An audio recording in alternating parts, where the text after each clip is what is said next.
Ivan Fíla. Photo, SOCC82, CC by SA 2.0. I met Ivan Fíla in a lively hookah bar in Prague to discuss his book, Který, stál, cestě, or The Man Who Stood in the Way, a historical thriller centered around the seminal year of 1968, and the remarkable life story of the man in question. Drive. František Kriegel, a reformed communist and later Charter 77 signatory. That book grew out of extensive research over several years done while working on a screenplay, now more than halfway to becoming a movie, in terms of securing financing. But I began by asking Ivan Fíla about his own childhood, and how he came to flee Czechoslovakia some 40 years ago.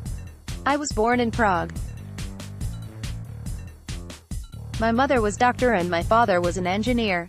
I grew up in Malá, the best place in the world. During communist times, there were no tourists. It was very peaceful, very quiet, very grey. But just wonderful, wonderful memories. How did you get into film? I know you sat for the entrance exams at the FAMU, the Prague Film School, and that Otakar Vavra was among those who questioned you. Yes, my big dream was to study at FAMU. I was 18, I think, and I went to the entrance exam and the questioner was Otakar Vavra, the famous director. And he asked me about 1968, what I thought about the Prague Spring. I immediately knew that's it. I almost stood up and said, okay, thank you. I should rather go, but I told him my opinion and that was it. I was not allowed to study, but, as a filmmaker, I worked here in Prague during high school. During the holidays, I worked for Barrandov's studio, and for Kratky Film. I was actually an employee of Barrandov, an assistant director. So my dream was to write scripts and direct movies, and that never changed. I understand that you were also a semi-professional football player. Yes, I played for Dukla Prague and later for the Bohemians. I played in the first junior league. So, that was another dream of mine, not only to make films, also I was thinking about playing football, but at that time, there was no professional football. You could not be a professional player unlike abroad. There was a socialist terminus, so it was like a kitschy American, Hollywood dream. But I liked it. It was a very important experience for me, while being banned from studying film in his home country was frustrating. It was the prospect of mandatory service in the Czechoslovak People's Army that finally compelled Ivan Fíla in 1977 to flee to the West, at the age of 21. There was an order to into the military for 2 years, and I couldn't survive 2 years under this regime. And I got permission to travel to Yugoslavia with a travel agency, and the lead guide of the group was my former girlfriend. We went there for 2 weeks. The very last day I decided to leave the group. It was already my clear plan, to leave for Italy, to Trieste. That was the plan. I thought the problem would be with the Yugoslavian guards, but it was the opposite. The Yugoslavians told me, go, if you like. The Italians asked for a visa and when I said, no, I'm an immigrant looking to escape Czechoslovakia, they said, you are not allowed in without a visa. No way. I had to decide at that moment, whether to run or go back. I decided to run. And I ran for some 12 kilometers and they were behind me all the time. But I was quicker. I was in good shape. In time, you made it to Germany and got asylum there. Yes, but it was not my dream.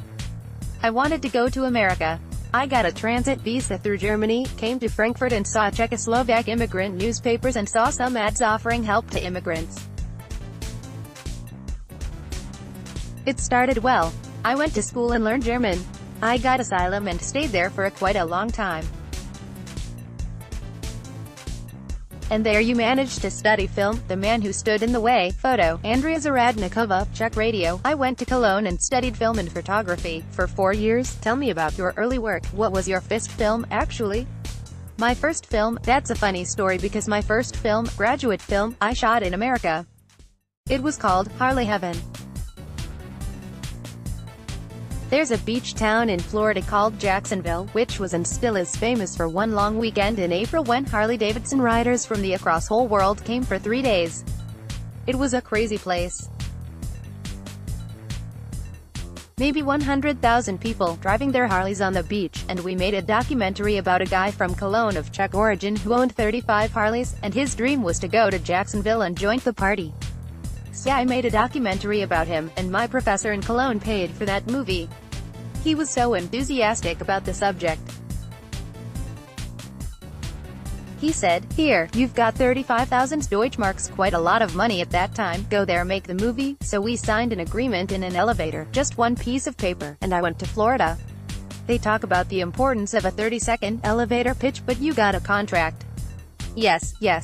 The pitch came before, but we signed the contract in the elevator. Was it difficult for you to adjust to life in Germany, even though you finally had a chance to study formally? It was always difficult for me to make my movies, in America, in Germany, here in Prague, because I'm not the one who would go for being a hired director. I always wanted to make my own movies based on my own ideas, my vision. It was difficult because you always have somebody above you, dictating what to do. So I was fighting very hard with every movie. And it never changed. It was always difficult for me to make my movies, in America, in Germany, here in Prague, because I'm not the one who would go for being a hired director. Directors who get to a certain level can demand final cut, but you're talking about control from the script right to the final product. Yes, because I write my scripts myself. I think this is the hardest part of filmmaking. Not the work itself, but when you finish the script and give it to your producers, or whoever decides whether it's good or not. This is really hard because you get a lot of notes, a lot of comments. When I was working for DreamWorks, there were 25 people around me all the time.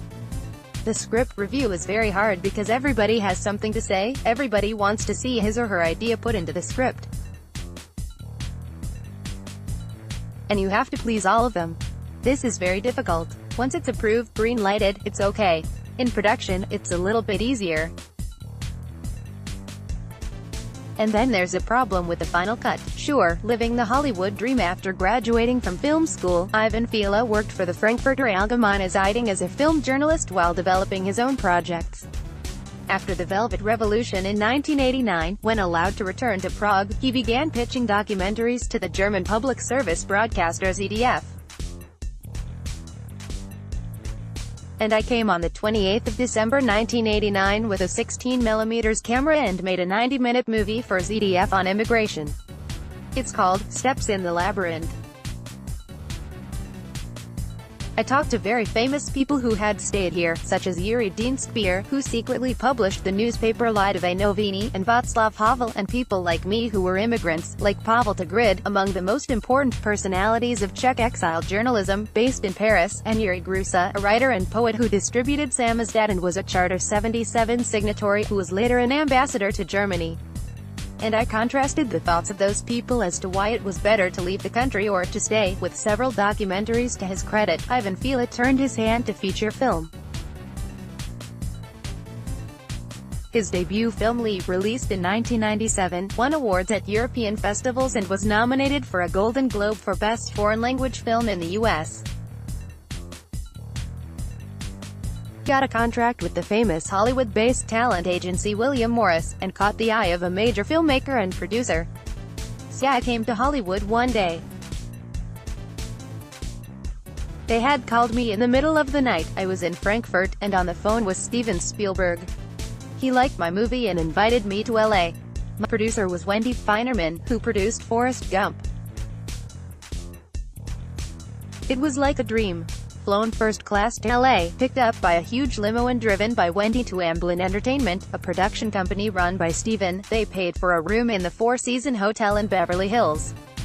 So it was like a kitschy American Hollywood dream. But I liked it. It was a very important experience for me. Dr. František Kriegel, the man who stood in the way. František Kriegel, photo, Czech television. A few years ago, Ivan Fíla was approached about making a movie about Dr. František Kriegel, a brave man of principle who, for most of his life, was a dedicated communist. He had joined the International Brigades in December 1936 to fight Franco's nationalists in Spain, rising to the rank of major. After the war, he served in the Czechoslovak People's Militia in the Communists' coup of February 1948, and rose in the ranks of the Ministry of Health. Following a party purge in the 1950s that saw him politically sidelined, he was named chief physician at a Prague hospital and, fluent in Spanish, went to Cuba in 1960 as an advisor to Castro's government on medical care. By the time Alexander Dubček was elected first secretary in January 1968, he had become a leading proponent of the Communist Party's reformist democratic wing. History will remember Drive.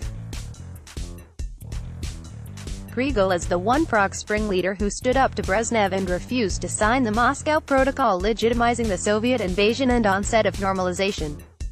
Under threat of torture, a lifetime of hard labor in a gulag, or execution, he told his Soviet interrogators, "Send me to Siberia or shoot me dead." But he would not sign. Some 3 years ago, my producer Milos Smedmaher came to me and asked if I'd be interested in making a movie about František Kriegel, the only hero in 1968. I thought this theme is so important for Czech and Slovak society, and there was the 50th anniversary of the Prague Spring last year, in August, and I thought it would be wonderful to save all the ideas that came up in the script in a book. Not just transforming the script into a novel but creating new chapters with new information we got from the secret Russian archives.